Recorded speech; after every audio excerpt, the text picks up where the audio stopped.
어, 여기 계신 분들 중에 가장 궁금해하는 것 중에 하나가 이 버티컬 파밍은 결국 투자비가 많이 들지 않습니까, 그죠? 자본 집약적이고 또 운영비도 많이 들지 않습니까? 네. 전기로 LED 조명을 밝혀야 되고 에어컨으로 온도 습도를 제어해야 되고.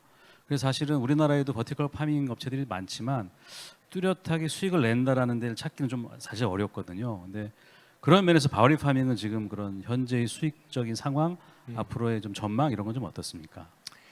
제 생각은 어떤 철학적인 접근이 좀 다르다는 생각이 들어요. 그래서 제가 처음에 네. 작년에 한국에 와서 제가 바우리 파밍 다닌다니까 와가지고 좀 와서 대기업에서 이제 자기 임원들 좀 한테 파밍, 스마트 파밍에 대해서 좀 교육을 시켜달라는 그런 예, 예. 있었어요. 그래서 갔는데 제가 이제 말도 하기도 전에 그거 안 되는 거야. 그러니까 이제 임원들이 그냥 뭐 굉장히 부정적으로 그냥 벌떼와 같이 일어나서 안 된다. 저는 이렇게 이야기했죠. 그래서 중동이나 몽고라든가 이렇게 기후가 척박한 곳에서는 정말 이런 솔루션이 유일한 솔루션이고 거기에서는 정말 경제성이 이보다 훨씬 더 뛰어나다. 미국은 물론 이야기도 안 했죠.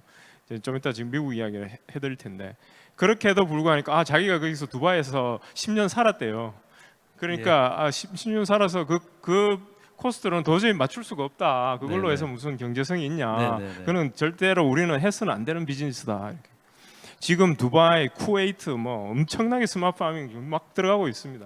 근데 사실은 네. 철학적인 접근 방법이 한국에서는 이 캐펙스와 오펙스를 다 봐서 이게 에비 파지티브가 얼마나 언제 일어나느냐 이게 중요한 건데 미국은 에비 파지보다는 에비타 파지티브가 굉장히 중요하거든요. 그래서 이 캐펙스 코스트를 인프라스트럭처 코스트를 지더라도 오펙스 사이즈에서 프로핏이 나기 시작하면은 이것은 굉장히 어떤 성장성을 보고 이제 투자를 하는 거고 그런 성장성이 결국은 시간을 떠나서 계속 이노베이션을 통해서 그게 아주 기존에 있었던 캐펙스를 뛰어넘는 그런 하키스틱의 어떤 그로스를 가져올 수 있다는 그런 잠재력 이게 굉장히 중요한 팩터거든요. 예, 그래서 예, 예.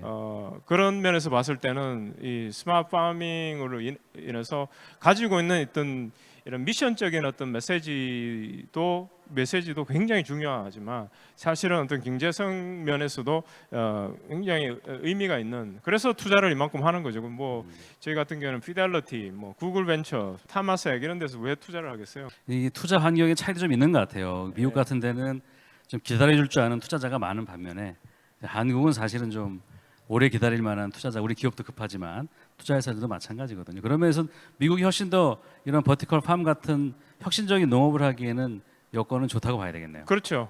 미국은 이 투자 사이클이 실제 펀드가 조성되고 나서 거의 한 10년 이상 네. 가거든요. 예. 한국은 그게 5년 정도밖에 안 되니까 맞습니다, 맞습니다. 예. 당장 뭐 시리즈 C에서 IPO 가야 된다, 뭐 엑싯을 해야 된다 그렇게 하니까 뭐 당장 뭐 롱텀으로 뭐 해볼 수 있는 게 아무것도 없죠. 그래서 이제 대부분 제가 봤을 때는 뭐 이게 좀 오버스테이먼트가 too much generalization일 수도 있는데 한국에 있던 잘 나오는 스타트업들이 이렇게 금방 어떤 매출에서 수익이 날 수 있는 그런 비즈니스로 자꾸 이제 옮겨가는 것 같은 느낌이 들고 근데 그럼에도 불구하고 지금 뭐 보면은 큐팡이나 뭐 이런 다른 회사들은 적자가 나는더라도 어떤 경쟁을 통해서 결국은 시장 우위를 가져서 나중에는 그게 오펙스 파지티브가 나올 거라는 기대를 가고 가는 회사도 있으니까 그러면서 보면은 우리나라에서 버티컬 팜 비즈니스하는 스타트업들은 정말 대단한 대단한 거죠. 거네요. 대단한 그죠? 그 척박한 환경에서 예, 예. 이 투자자들이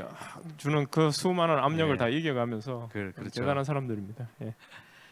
그리고 미국 소비자들이 그런 식물 공장에서 태양빛이 아니라 LED 조명 아래에서 키운 그 식물에 대한 어떤 호감도, 수용도 예, 예. 사실 우리나라에서는 이 뭐니 해도 작물은 땅에서 키운 게 최고야. 그리고 실제로도 사실 땅에서 키운 게 조금 더 식감 면에서 조금 더 뭐 좀 이렇게 좀 질기다거나 뭐 이런 좀 씹는 맛이 있다거나 이런 인식들이 많거든요. 예, 예, 미국 예. 소비자들은 수용도가 좀 어떻습니까? 그냥 텍스처가 좀 다르긴 하죠. 근데 예. 그게 어느 게 좋다 나쁘다는 그 고객의 선호도인 것 같고 제가 생각하기에는 근데 근본적으로 땅에서 기르게 되면은 물 소비량이 엄청납니다. 아, 예, 실제는 물은 식물한테 줬는데 땅이 다 먹는 상황이죠. 그래서 그런 물 소실을 완전히 줄여주는 게 이제 큰 장점이고 실제 소비자 입장에서 봤을 때는 이게 올게닉하고 거의 차이를 못 느끼는 정도의 미국의 인식이 돼 있고요. 그리고 무엇보다 이게 이제 아까 같은 푸드 세이프티가 됐기 때문에 땅에서 기르게 되면은 이건 특히 그 병충해라든가 뭐 이게 얼마나 깨끗한지에 대한 어떤 항상 그런 질문이 있기 때문에 사실은 오히려 그리고 땅에서 계속 기르게 되면 땅은 또 영양분을 소실하게 되니까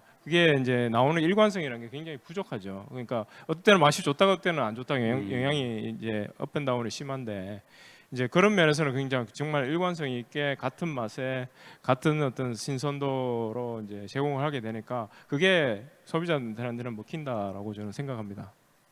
그리고 이제 우리나라에서도 기후 변화 때문에 탄소 제로에 대한 인식이 굉장히 이제 높아지고 있고 탄소 배출을 줄인 식품에 대한 뭐 선호도가 높아지고 그래서 뭐 대체육도 나오고 뭐 그러는 건데 그 이런 버티컬 파밍도 그런 그 탄소 배출을 줄이는 측면에서의 의미가 어느 정도 있다고 좀 봐야 될까요?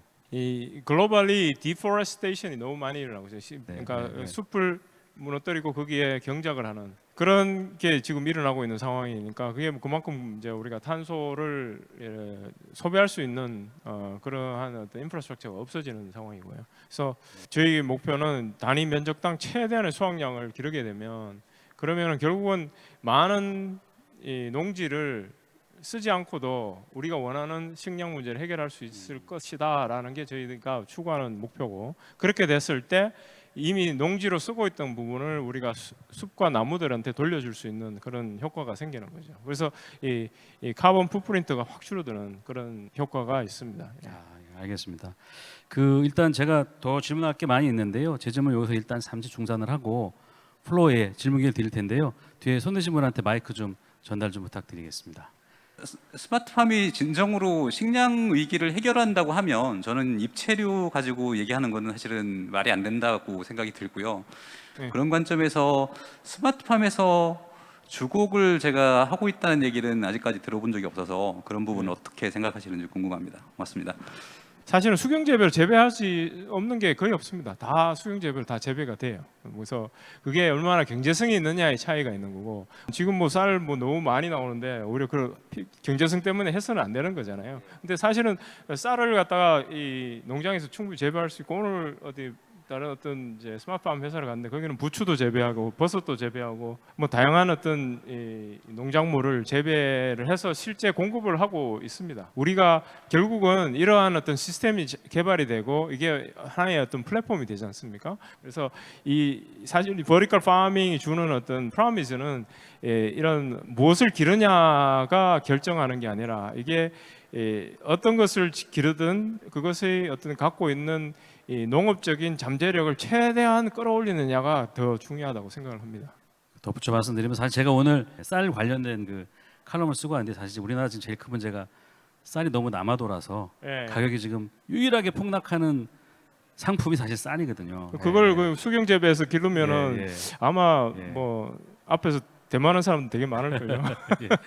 혹시 또 플로어에서 혹시 또 있으시면 손 드시면 전달하겠습니다. 그 아까 그 카본 네거티브에서 말씀을 하셨는데 실제로 스마트팜에는 에너지 소비를 굉장히 많이 하잖아요. 그러니까 뭐 농경지를 적게 써서 그러니까 디포레스트레이션을 좀 극복을 하면서 그거에서 탄소가 발생하는 부분을 저감할 수 있다고 말씀하셨는데 역으로 이제 스마트팜은 에너지를 굉장히 많이 쓰기 때문에 또 어떻게 보면은 탄소를 더 많이 발생시키는 그런 산업이 될 수도 있거든요. 물론 효율이라는 측면에서 효율을 좀 높이면 단위 면적당 생산량을 늘리면 그 부분이 많이 해결이 되겠지만 그런 부분에 대해서는 그 보어리팜에서는 어떤 그런 어떤 라이프 사이클 어세스먼트 같은 거 하잖아요. 그런 거를 하신 결과가 있는지 궁금합니다. 당연하죠. 그 저희가 굉장히 주의 깊게 보고 있는 부분이고 처음에 우리가 시작했을 때는 그 모습이 그렇게 아름답지 않더라도 나중에 이제 이렇게 저희가 많은 어떤 노력을 통해서 그게 우리가 원하는 골까지 가는 것을 그러니까 그 마지막 그 골의 지점에서 보면은 사실은 에너지 코스트 대비 수확량은 저는 엄청나다고 생각을 합니다. 근데 그까지 가는 그 패스가 이제 어떤 기술력으로 이제 극복을 하는 거죠. 그래서 뭐 LED의 오늘날 전기 소비 대비 지난 뭐 10년 전 전기 소비하면 그 차이는 정말 드라마틱하게 차이가 날 거예요. 이거는 계속 발전하는 거예요. 그리고 뭐 우리가 말하는 공조 시스템, HVAC 시스템도 에너지를 많이 쓰잖아요. HVAC 시스템도 이제는 보면은 기존에 했던 압축식이 아닌 이제는 협착식으로 이제 바뀌기 시작합니다. 그 협착식을 하면 거의 전기를 안 쓰는 방식으로 가거든요. 그러면 이제 이 HVAC 시스템조차도 에너지 코스트가 확 떨어지게 되는 계속 어떤 기술적인 발전이 일어나기 때문에 그러면 그게 다 그런 기술적 발전이 일어나고 우리가 소비가 충분했을 때까지 기다렸다가 그러면 스마트 파밍을 할 거냐? 저는 그렇게 생각 안 합니다. 그 부분을 갖다가 이제 우리가 계속 어떤 기술 발전을 통해서 우리가 거기를 가기 위해서 노력을 함과 동시에 모든 어떤 기술적인 개발이 동시에 이렇게 하나에 수렴됐을 때 우리가 얻어지는 부분이거든요. 그래서 오늘날 우리가 에너지 소비에 대해서 지금도 굉장히 좋지만은 이보다 더 나아질 수 있는 어떤 룸이 우리가 보기 때문에 저는 그게 큰 걱정을 하지 않습니다. 예. 사실 여기 계신 분들 젊은 분들 상당히 많아서 이거는 우리 CTO님의 개인적인 경험을 제가 하나 여쭤보고 싶은 건데요. 사실은 교수 시절에 IT 분야 창업을 했다가 아주 시원하게 이렇게 접었던 그런 기억이 있지 않습니까? 네, 뭐 교수님께서 말아먹었죠. 예. 그래서 그때 많은 걸 배웠다고 지난번에 언뜻 저한테 말씀하셨는데 당시에 그 창업했던 스타트업을 왜 접었는지 하고 그걸 접었던 경험이 지금의 이인종 CTO가 되는데 어떤 좀 자양분이 됐는지 그거에 대한 얘기 좀 들려주시면 좋을 것 같아요. 예, 10초밖에 안 남았는데. 예. 조금 넘어도 괜찮습니다. 아, 괜찮아요? 네, 괜찮습니다. 가장 큰 레슨 넘버 원. 결국은 비즈니스는 사람이 하는 거다. 예, 그래서 어떻게 사람이 들이 모여서 그 큰 일을 하기 위해서 그런 의기투합을 할 수 있는 어떤 그러한 그 동기부여가 무엇이냐. 그게 굉장히 중요하다라는 생각을 했어요. 그러니까 그 당시 스타트업 할 때도 정말 사람 인력 관리라든가 이 사람들이 모티베이션 돼서 한 방향으로 그냥 으쌰으쌰해서 가는 그러한 것이 상당히 힘들었어요. 그러니까 제가 잘 몰랐을 때니까. 근데 하나 이제 정말 알은 것은 이러한 사람들 간에 같이 일을 하면서 그런 팀워크를 통해서 이룰 수 있는 그런 일이 엄청나게 크다. 예. 그게 회사를 make or break 한다라는 것을 어떻게 보면 뼈저리게 느꼈죠. 예. 그래서 그러면 그 팀워크를 주는 게 뭐냐? 예, 뭐 여러 가지 뭐 트러스트도 있고 뭐 당연히 있지만은 저는 가장 큰 거는 미션이라고 생각해요. 예. 그러니까 자기가 하는 일이 오늘 내가 집을 나서면서 신발끈을 묶으면서 내가 아니면 아침에서 일어나면서 너무나 설레이는 마음으로 일어나게 하는 그 미션이 뭐냐? 그러한 미션을 찾아서 우리가 인생을 추구하면은 그게 스타트업이 됐든 무엇을 하든 스타트업이 됐다 스타트업 말씀하셨으니까 스타트업이 되면은 정말 스타트업에 가는 것이 너무나 즐겁고 오늘 밤 자는 것이 너무 아까울 정도로 그렇게 그런 미션에 대해서 자기가 정말 거기에 공감할 수 있고 그것 때문에 너무나 흥분되고 그걸 통해서 정말 많은 어떤 뭐 도움을 줄 수 있다면 근데 그런 미션이 저는 아주 뭐 큰 우리가 인류를 위해서 아니면 우리 지구를 위해서 이런 우리 작은 커뮤니티를 위해서 다양하게 우리가 그런 미션을 줄 수 있는데 그런 대부분 보면 우리 스타트업 제가 만나 뵙고 제가 투자도 하고 이렇게 보면은 그 미션 스테이트먼트가 굉장히 너무 공허한 메시지예요, 그냥. 그냥 구체적이면서도 정말 이게 내가 오늘 무엇을 해야 되느냐에 대한 고울이 클리어하게 그 미션 스테이트먼트를 쓰는데 시간을 많이 쓰시라고 생각을 합니다. 그래서 저도 이제 그래서 새로 조인하는 모든 오르가니제이션에 제가 조인하면 첫 번째 100일 동안 하는 일이 있어요. 우리가 그게 미션 스테이트먼트를 보고 우리가 해야 되는 고울은 뭐고 그게 당장 앞으로 3 months goal, 6 months goal, 그다음에 1 year, 아니면 5 year, 10 year 그런 골들을 쫙 이 차트를 하는 것이 가장 먼저 하는 거예요. 그게 사람을 좀 더 통합, 뭔가 유나이티드 시키고 사람들을 더 이제 동기부여를 시키고 그러면 이게 리더십이 자연스럽게 생기는 거죠. 저는 그걸 통해서 배웠고 그리고 삼성에 가서도 직접 구현을 제가 이제 삼성 처음 시작했을 때는 한 10명으로 시작했는데 제가 삼성 졸업했을 때는 12,000명이 제 하고 같이 그렇군요. 일을 네, 했었거든요. 네. 그러니까 그런 것들이 커가면 스케일이 되면서도 그거 같이 일하는 것이 전혀 부담스럽거나 그렇지는 않았어요. 그게 왜 그러냐면은 정말 이 미션을 위해서 같이 모이고 그 미션의 배경 밑에 철저한 델리게이션과 임파워먼트를 했을 때 그게 그 조직은 정말 스케일러블하면서도 정말 잘 가는 조직이 된다. 이거 뭐 장황하게 말씀드렸지만 좋은 말씀이고요. 예. 저도 저의 미션 스테이트먼트 다시 한번 써보도록 하겠습니다. 그 우리 이인종 CTO님의 미션이 끝까지 잘 성공적으로 이루어지도록 격려하는 의미에서 박수와 함께 이 세션 마무리하도록 하겠습니다. 감사합니다.